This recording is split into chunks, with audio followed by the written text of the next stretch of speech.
Corona vaccine को लेकर अब परीक्षणों का चरण खत्म होता नजर आ रहा है।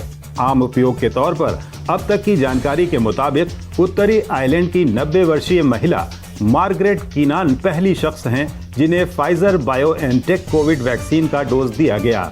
दूसरा नाम वारविकशायर शहर के 80 वर्षीय विलियम शेक्सपियर का है, जिनका टीकाकरण किया गया है। फाइजर ने भारत में भी अपनी वैक्सीन के इस्तेमाल के लिए आवेदन किया है।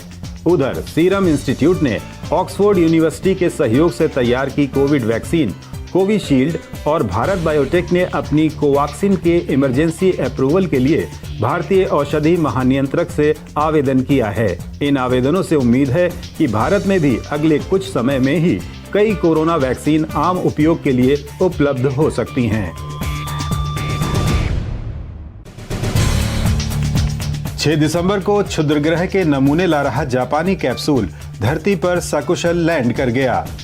जापानी अंतरिक्ष यान हायाबुसा 2 द्वारा भेजा गया ये कैप्सूल दक्षिण ऑस्ट्रेलिया के एक दूरस्थ इलाके में उतरा।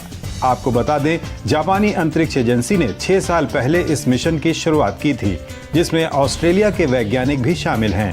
मिशन के तहत हायाबुसा 2 ने क्षुद्रग्रह के नमूने जमा किए और उन्हें कैप्सूल के द्वारा धरती पर भेजा है, जिन्हें सुरक्षित प्राप्त कर लिया गया। वैज्ञानिकों का कहना है कि इन नमूनों से सौरमंडल और पृथ्वी पर जीवन की उत्पत्ति के संबंध में जानकारियां मिल सकती हैं।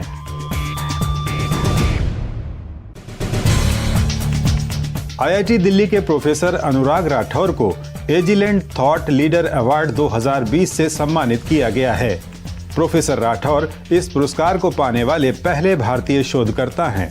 उन्हें ये पुरस्कार बायो फार्मास्यूटिकल अनुसंधान में उनके योगदान और बायोसिमिलर्स के आणविक लक्षण वर्णन के लिए उन्नत विधियों के साथ उनके काम के लिए दिया गया है। वैश्विक कंपनी एजिलेंट टेक्नोलॉजीज द्वारा लाइफ साइंसेज, निदान और रासायनिक विश्लेषण में प्रभावशाली विचार वाले शोधकर्ताओं को वित्तीय सहायता, उत्पाद और विशेषज्ञता के रूप में ये पुरस्कार दिया जाता है। साल 2020 के पुरस्कार में भी वित्तीय सहायता सहित विजेताओं को अत्याधुनिक प्रयोगशाला उपकरण प्रदान किए जाएंगे।